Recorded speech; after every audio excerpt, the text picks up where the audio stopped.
जय हिंद दोस्तों, मैं रोहित कुमार तिवारी लेकर आया हूं नई भर्ती का नोटिफिकेशन जो कि उत्तर प्रदेश माध्यमिक शिक्षा चयन बोर्ड द्वारा प्रयागराज द्वारा निकाला गया है। आपका आज ही से आवेदन होगा। इसमें यह यूपी की पीजीटी शिक्षक की भर्ती है, यानी पोस्ट ग्रेजुएट टीचर। इसका विज्ञापन जारी कर दिया गया है और 16 तारीख यानी आज ही से इसका पंजीकरण स्टार्ट कर दिया गया है। ऑनलाइन आवेदन शुल्क जमा करने की जो प्रारंभिक तिथि है वह भी आज ही से स्टार्ट है। इसके अलावा ऑनलाइन आवेदन पंजीकरण की अंतिम तिथि यानी लास्ट डेट जो अप्लाई करने की है वो आपकी 11 अप्रैल तक है। ध्यान रखिएगा, लास्ट डेट का इंतज़ार मत करिएगा दोस्तों। 11 अप्रैल जो कि लास्ट डेट है उसका इंतज़ार मत करिएगा, क्योंकि बाद में वेबसाइटों में दिक्कत होने लगती है। तो आप आज ही आवेदन कर दीजिए जल्दी से जल्दी। इसके अलावा जो ऑनलाइन आवेदन शुल्क जमा करने की अंतिम तिथि है वह 13 तारीख है, 13 अप्रैल। लास्ट जो सबमिट करने की डेट है वह 15 अप्रैल, ठीक है, 15 अप्रैल डेट है। ठीक टीजीटी की तरह इसका भी सेम डेट है। सारी चीज़ें प्रवक्ता वो होते हैं, इंटर कॉलेज टीचर होते हैं। आगे हम बात करते हैं अगर महत्वपूर्ण निर्देशों की, तो इसमें आपका जो ऑनलाइन आवेदन है वह www.upsessb.org आप यहाँ जाकर ऑनलाइन आवेदन कर सकते हैं और आप अपना शुल्क भी ऑनलाइन जमा कर सकते हैं। नहीं तो चालान के माध्यम से आप बैंक से भी इसका भुगतान कर सकते हैं।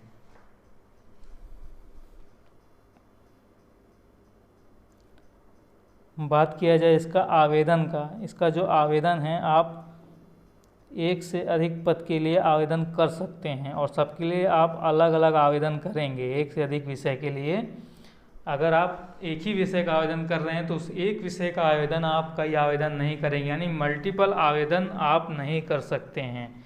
आप मल्टीपल आवेदन एक ही सब्जेक्ट के लिए नहीं कर सकते हैं, ये ध्यान रखिएगा। आपको एक ही आवेदन करना पड़ेगा एक सब्जेक्ट के लिए। अगर आपको दूसरे सब्जेक्ट के लिए आवेदन करना है तब आप दूसरा आवेदन करेंगे, अन्यथा आप एक ही आवेदन करेंगे। अगर आपका पेपर भाषा का है, किसी लैंग्वेज का है, तो आपका जो पेपर होगा वह उसी लैंग्वेज में आएगा, ये लिखा है। ऐसा नहीं कि फिर आपका बाइलिंगुअल होगा, आपका हिंदी होगा तो हिंदी को भी आपका इंग्लिश में ट्रांसलेट करके दिया जाएगा। ऐसा नहीं होगा। ना कि उर्दू लैंग्वेज होगी तो उसका साथ में आपको बाइलिंगुअल करके दिया जाएगा, नहीं। लैंग्वेज केवल लैंग्वेज में आएगी। इंग्लिश है तो केवल इंग्लिश में ही आएगी, उसका प्रश्न पत्र जो होगा वह इंग्लिश में ही होगा। EWS के लिए अच्छी चीज़ है। EWS ये दिया है, AWS के लिए 17 में दिया है। 10% प्रावधान किया गया है इनके लिए आरक्षण, 10% के आरक्षण का प्रावधान किया गया है। तो ध्यान रखिएगा, EWS के लिए बहुत अच्छी खुशखबरी है। उनके लिए जर्नल वालों के लिए दिक्कत है क्योंकि 10% सीटें और चली जाएंगी, लेकिन EWS के लिए यह एक अपॉर्चुनिटी है।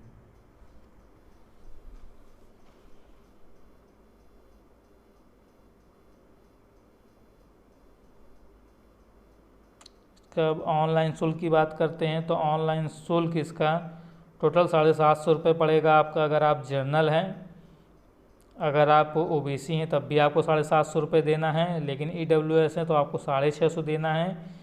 अगर आप SC हैं तो 450 और ST है तो 250 रुपये इसका आपको आवेदन शुल्क देना होगा फॉर्म का एक के लिए। अगर आप एक से अधिक रजिस्ट्रेशन भरते हैं तो उसको मल्टीपल कर लीजिए उतने समय। रिक्त पद की बात की जाए तो इसमें जो टोटल रिक्त पद हैं आपके वह करीब 2595 पद हैं। 2595 पदों के लिए इसमें आवेदन मांगे गए हैं। और जो नोटिफिकेशन में बात कही गई है आयु सीमा, वह आपकी 1 जुलाई 2021 को 21 वर्ष से कम नहीं होनी चाहिए, ठीक है। आपकी एज 21 वर्ष से कम नहीं होनी चाहिए 2021 जुलाई 1 जुलाई से। और जो आपकी अर्हता है यानी जो आपकी एलिजिबिलिटी है वह आपकी आवेदन पत्र प्राप्त करने की अंतिम अर्हता की तिथि मानी जाएगी। यानी आवेदन पत्र प्राप्त करने की जो अंतिम तिथि है उसी की अर्हता को माना जाएगा, उसके बाद की अर्हता को नहीं माना जाएगा। यानी 15 अप्रैल जो लास्ट डेट है इसकी, उसके बाद अगर आप एलिजिबल होते हैं तो आपका नहीं माना जाएगा। शैक्षिक योग्यता की बात की जाए तो वह दी ही गई, आगे क्या क्या होगा आगे बताएंगे। वेतनमान की बात की जाए तो 4800 ग्रेड पे लगभग 47,600 बेसिक पे, इसमें लगभग आपकी 65,000 सैलरी बनेगी। 65,000। ठीक है दोस्तों, तो बहुत बड़ी अपॉर्चुनिटी है, इसको छोड़िएगा नहीं। सबके लिए आरक्षण अलग अलग दिया गया है, जिसका जो भी परसेंटेज है दिया जाएगा इसमें नियमानुसार। परीक्षा केंद्र आपको कहीं भी आवंटित किया जाएगा, ये दिया है यहाँ साफ साफ।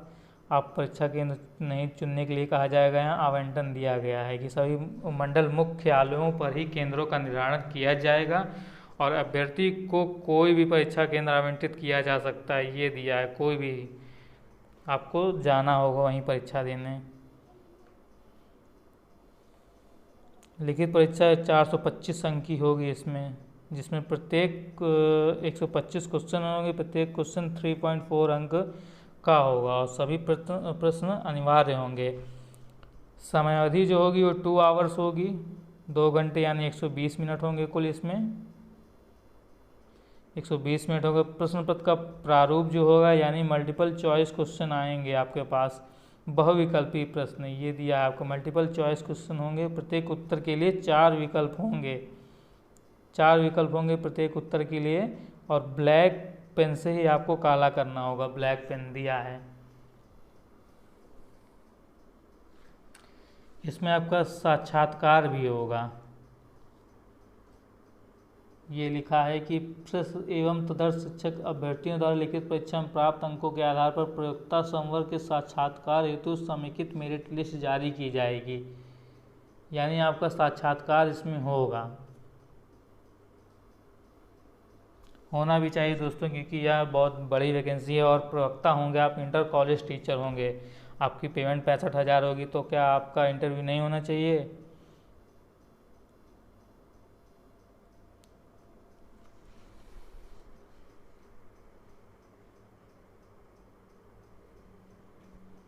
यहाँ लिखा है 60 वर्ष से ज़्यादा आयु ना हो आवेदन की,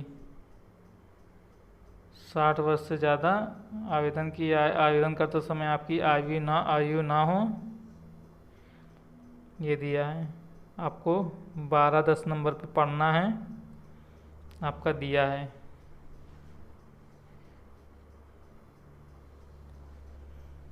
लास्ट थी वही दी है आपकी कि 15/4 यहाँ पे दिया है, 13/4 से लास्ट आपका जो आवेदन होगा, ऑनलाइन आवेदन होगा वह 13 अप्रैल तक होगा, लेकिन जो फाइनल सबमिट है वह आपका 15 अप्रैल तक होगा।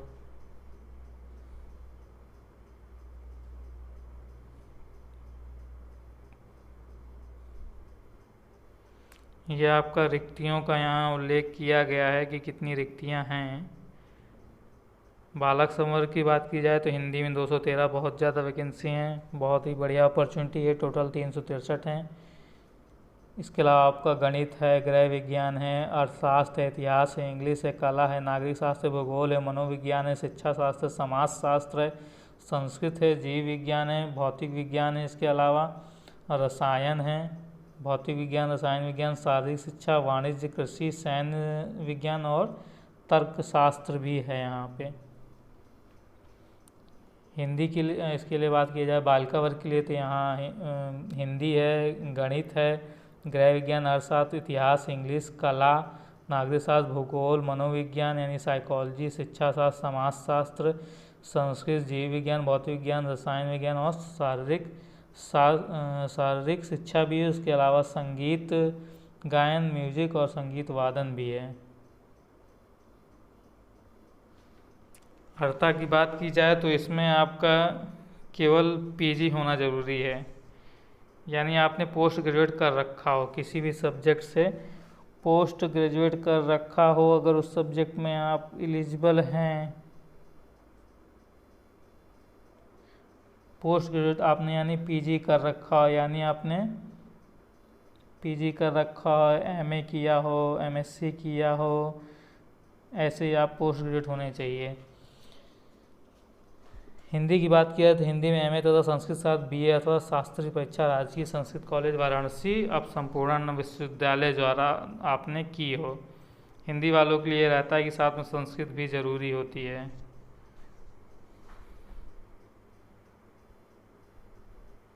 तो दोस्तों आप योग्यता देख लीजिएगा, इसी नोटिफिकेशन से आप नोटिफिकेशन डाउनलोड करके और पढ़ के उसके बाद ही भरिएगा, नहीं दोस्तों, बाद में दिक्कत होती है और आपको कहीं ऐसा ना हो आप पूरी भर्ती प्रक्रिया को अच्छे से दें और आपका सिलेक्शन हो जाए, उसके बाद डॉक्यूमेंट वेरिफिकेशन पता चले कि आप एलिजिबल ही नहीं थे। याद रखिएगा यहाँ बीएड की ज़रूरत नहीं होती है, तो बीएड के लिए दिक्कत नहीं है। यहाँ आपका बीएड नहीं भी होगा तो चल जाएगा, लेकिन आपका पीजी होना ज़रूरी है। पीजी होना ज़रूरी है। यहाँ मनोविज्ञान वालों के लिए ये है कि मनोविज्ञान में आपको अगर देना है तो आप एमएड भी होगा तो चल जाएगा। एमए मनोविज्ञान ना हो लेकिन एमएड होगा तो आपका चल जाएगा, वो भी है। ये दिया है आपका। सबकी अर्हताएँ ये दी हुई है। अपनी अर्हता यानी अपनी क्वालिफिकेशन जान लीजिएगा, उसके बाद ही आवेदन करिएगा, अन्यथा बाद में इसके लिए दिक्कत होती है।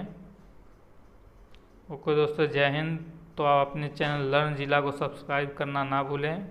लेटेस्ट अपडेट के लिए जुड़ें और कोई भी नोटिफिकेशन होगा तो आपको यहाँ जानकारी मिलेगी, नोटिफिकेशन से रिलेटेड कोई भी जानकारी। उसके अलावा लाइक शेयर सब्सक्राइब करिए, लाइक शेयर सब्सक्राइब करना ना भूलें। और दोस्तों मैं आपको बता दूं कि यहाँ पे आपको यूपी टेट, सी टेट और सुपर टेट की फ्री क्लासेस मिलेंगी। सुपर टेट की फ्री क्लासेस यहाँ पे आपको मिलेंगी। तो दोस्तों मेरे साथ जुड़े रहिए। मैं रोहित कुमार तिवारी लर्न जिला में आपका धन्यवाद करता हूँ आने के लिए। Please like share subscribe. Thank you. जय हिंद, जय भारत।